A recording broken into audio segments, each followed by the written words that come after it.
Halo, Assalamualaikum warahmatullahi wabarakatuh. Kembali lagi kita bertemu di seri kuliah pemrosesan keramik.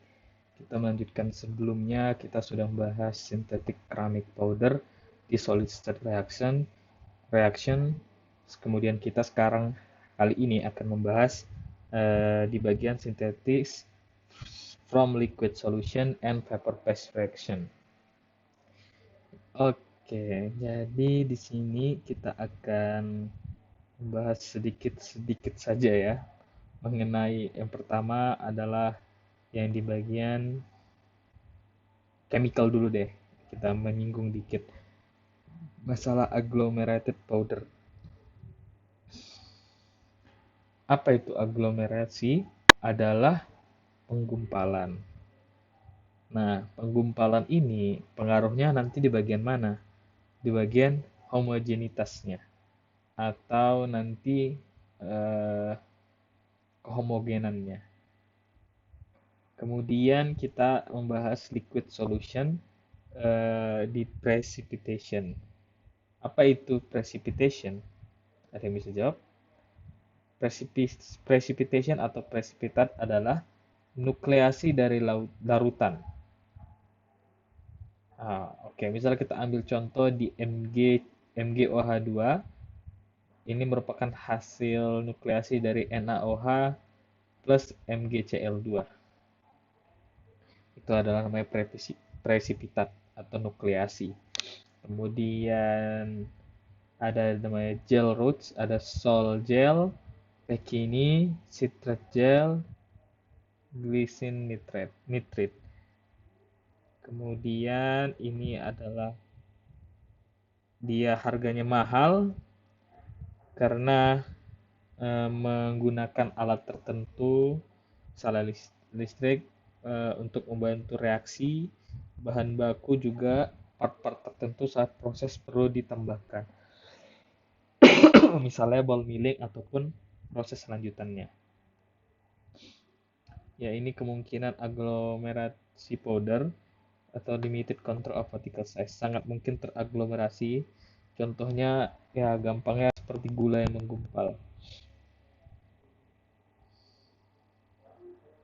Kemurnian tinggi, small nanoparticle, properties keramik lebih maksimal. Oke.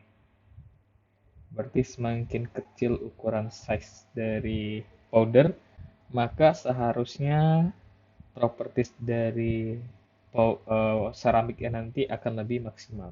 Kayak gitu ya kira-kira.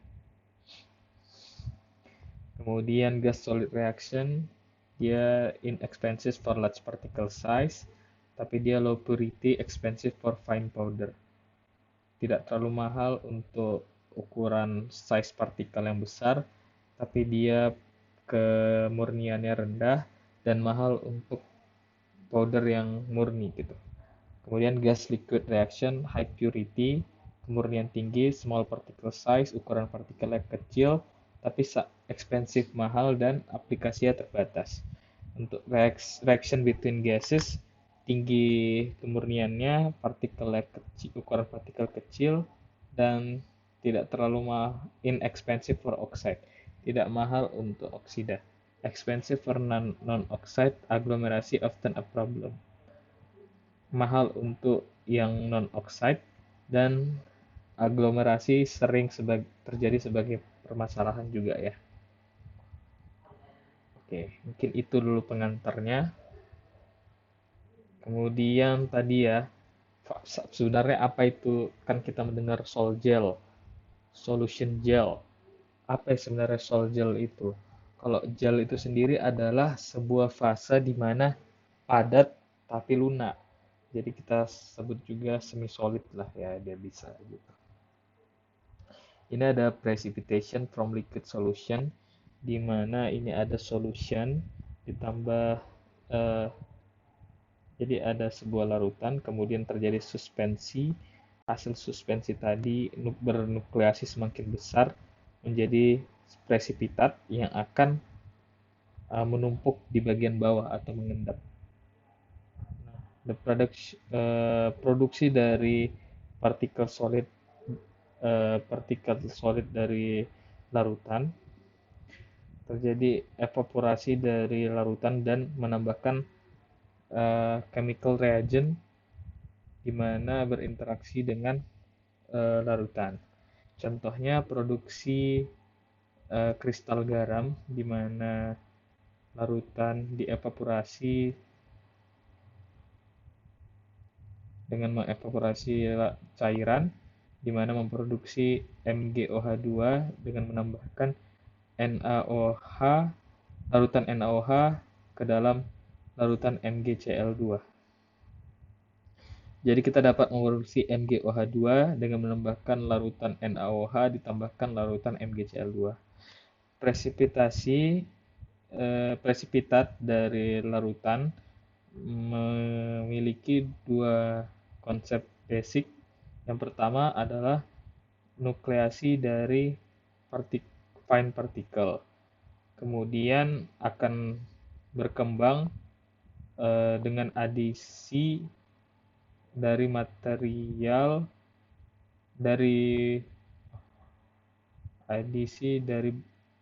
lebih material pada permukaannya. Nukleasi partikel ada yang homogen dan ada heterogen partikel.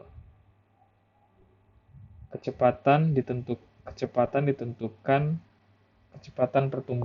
perkembangan partikel ditentukan oleh difusi dan adisi dari material. Jadi ada pertama secara difusi, ada juga reaksi dari surface-nya ya, bagaimana. Jadi NaOH ditambah MgCl2 larut, kemudian menginisiasi nukleasi dan terjadi pengintian. Menjadi endapannya adalah MgOH2.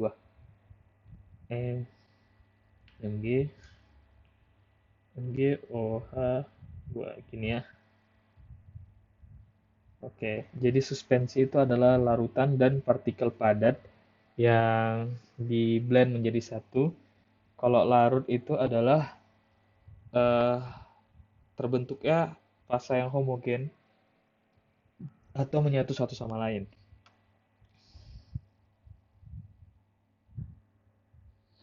Kalau dinamakan supernet adalah produk sisa dari larutan yang tidak menginti. Jadi kan ada larutan A tambah larutan B, dapatlah dia presipitat C. Sisa larutan A dan larutan B namanya supernet, ya kan? Supernet. Dan presipitat adalah nukleasi dari larutan. Misalnya MgOH2 itu merupakan hasil nukleasi dari NaOH plus MgCl2. Menghasilkan Mg ini tadi presipitat. Ini tadi namanya adalah supernet. Supernet ya guys. Ini adalah presipitat. Ini adalah presipitat dan ini adalah supernet. Homogen, tidak ada impurities, ukurannya hampir sama, bentuknya dapat seragam dan dapat ditebak atau diprediksi. Sedangkan heterogen, partikel sulit dikontrol, sulit ditebak karena ada yang ikut bereaksi juga kondisi wadah, lingkungan, dan temperatur ya, sehingga kita kesulitan untuk memprediksi sesuatu yang heterogen. Pertumbuhan butir itu melalui proses difusi. Proses difusi ini adalah proses irreversible dari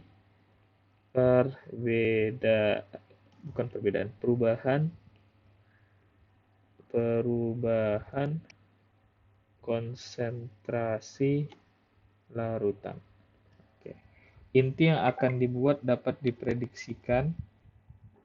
Inti yang akan terbentuk dari apa yang direaksikan, seperti radius A dalam kondisi homogen. Misal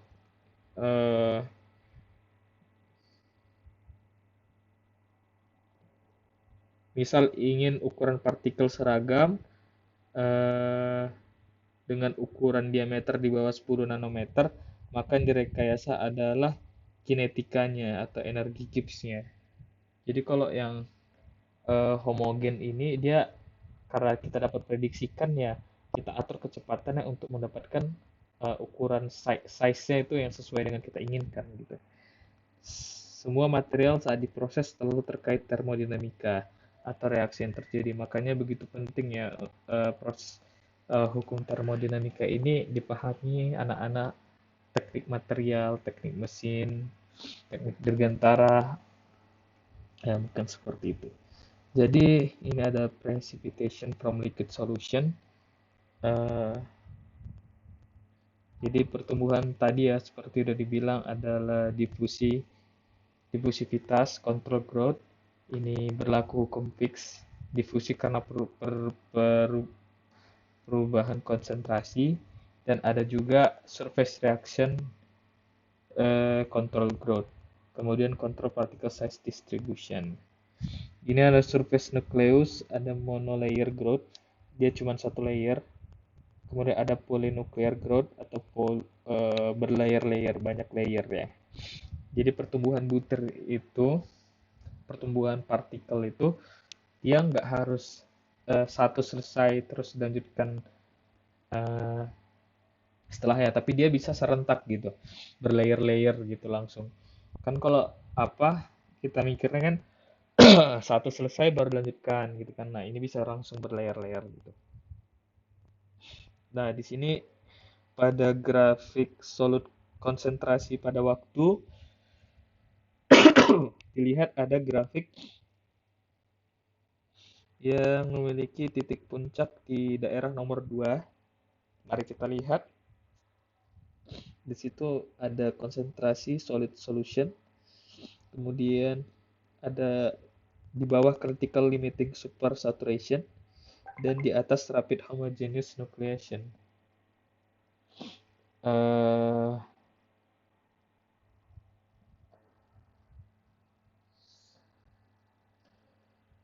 Sebentar ya teman-teman.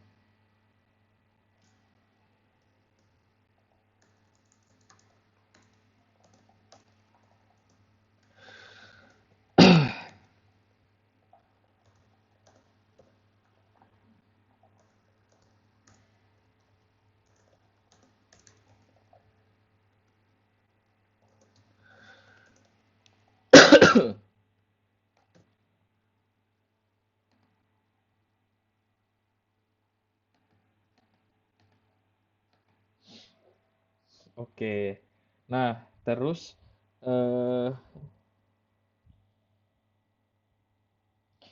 jadi oke lah, kita lanjutkan ya di daerah nomor 2. Nah, jadi kenapa kalau apa yang terjadi ketika kita mencapai critical limit supersaturation? Maka pengintian agak sukar terjadi gara-gara dia bukan terlarut lagi, malahan dia mengendap karena sudah saturasinya sudah terlalu tinggi melewati batasnya. Kenapa perlu mengetahui critical limiting supersaturation? Jika melebihi jenuh maka tidak akan terlarut lagi, maka sudah tidak dapat lagi pengintian. Ya, tahapan pengintian ada ya, yang tadi ya pengintian, puncak, dan melandai. Jika terlalu lama, pertumbuhan akan berhenti di suatu waktu, betul ya. Jadi pertumbuhan itu tidak selamanya. Ini ada metode untuk preparasi serbuk melalui hidrolisis. Apa itu hidrolisis? Hidrolisis adalah suatu reaksi kimia di mana air ini H2O akan diuraikan, kita pecah ke dalam bentuk kationnya H+ dan anionnya OH- melalui sebuah proses kimiawi yang nanti dapat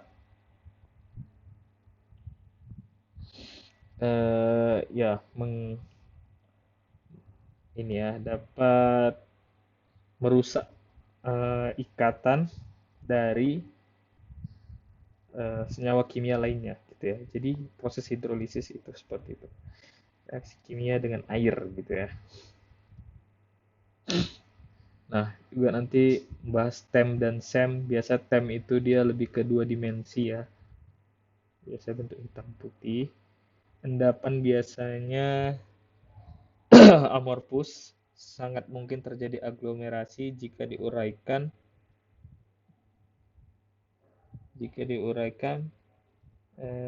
TSM, serbuk-serbuk halus. Oke.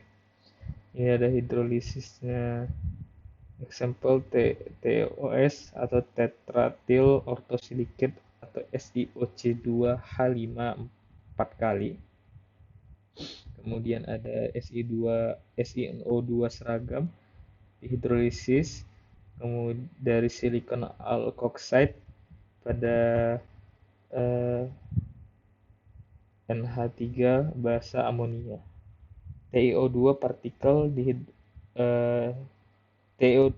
TiO2 dari hidrolisis TiOC2H5 4 kali melalui Stauber proses.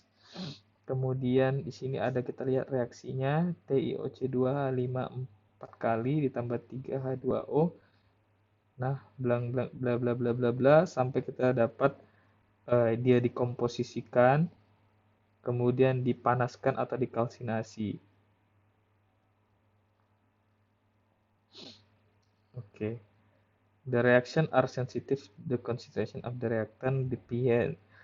Oke, reaksi itu sangat sensitif terhadap konsentrasi reaktan, pH, dan temperatur tentunya. Ini contohnya untuk silika ya guys. Ini. Oke. Masih kita lanjut yang hidrolisis tadi ya. Hidrolisis dari solution of metal salt dikembangkan dan direview oleh Majevic.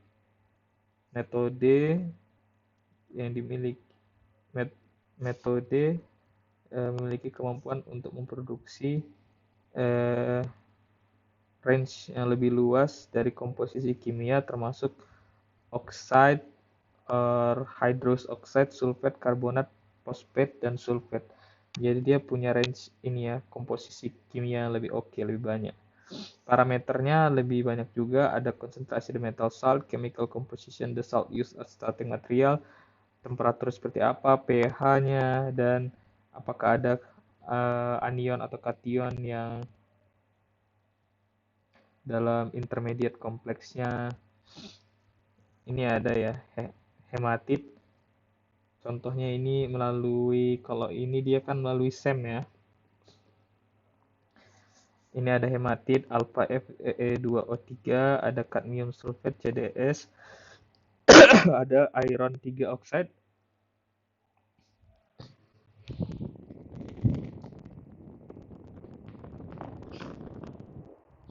Ada iron 3 oxide dan kalsium karbonat.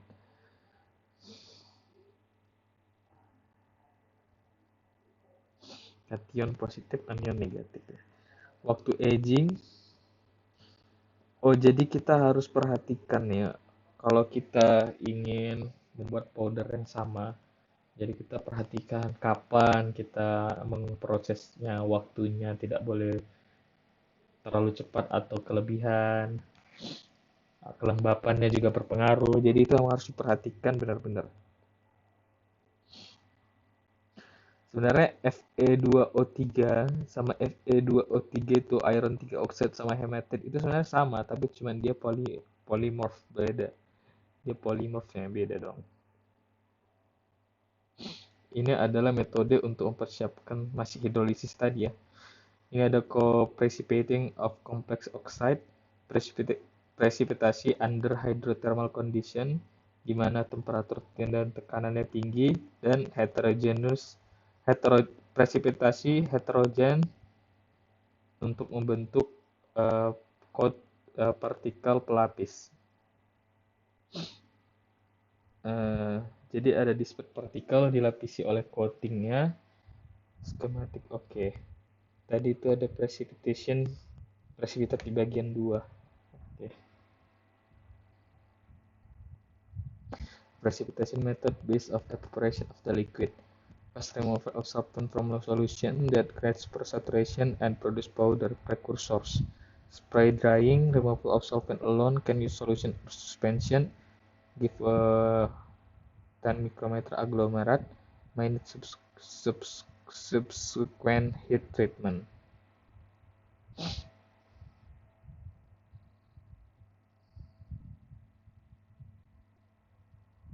Okay.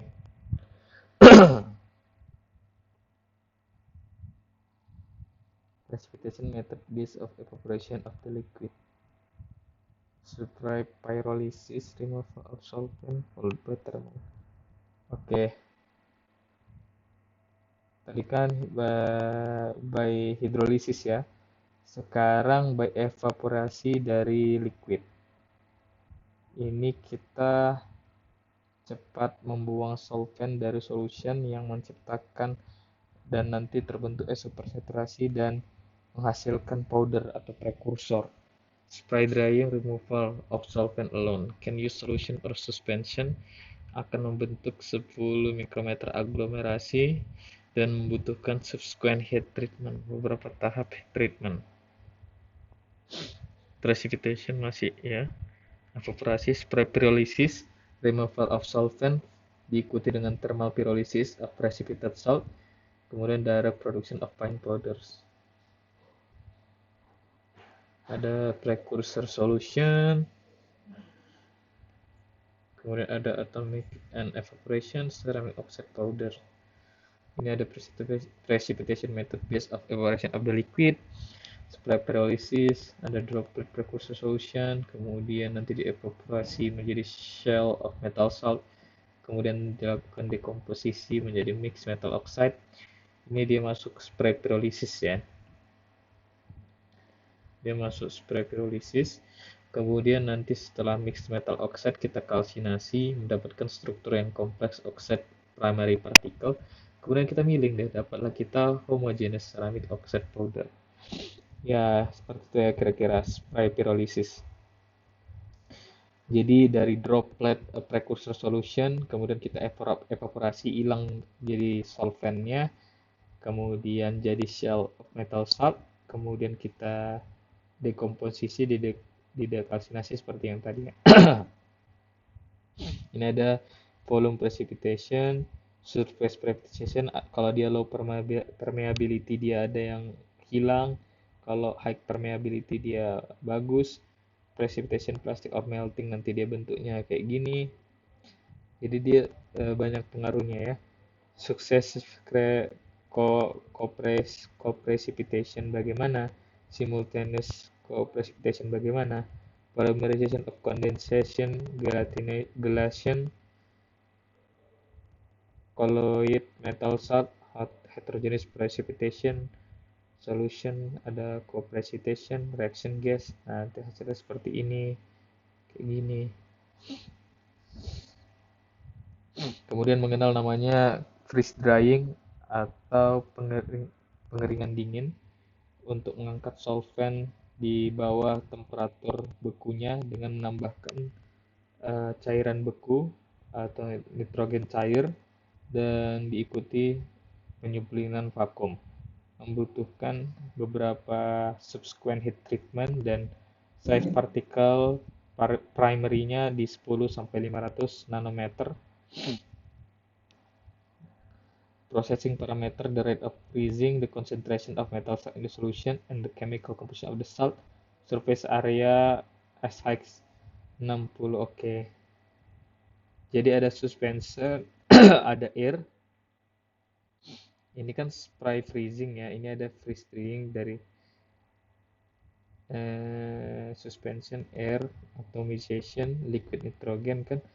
Kemudian frozen granulnya beku, kita lakukan sublimasi, divakumkan, dapat deh nanti ice kondensasinya kayak gitu ya di freeze drying. Kemudian ada kan via gel route, ini freeze drying, tadi ini evaporation of the liquid, hydrolysis, evaporation of the liquid, freeze drying. Ini ada gel route, ability, kemampuan untuk mendapatkan kehomogenan kimia yang baik, decompose, oke.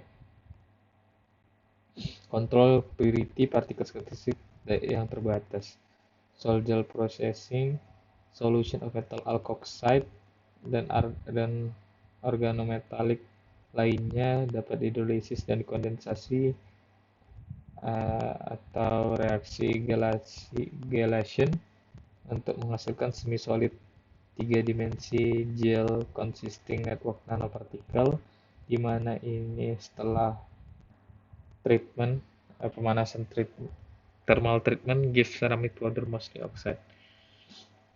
Jadi gel rod itu ada beberapa metode ya, ada Pekini, ada silicene GNP.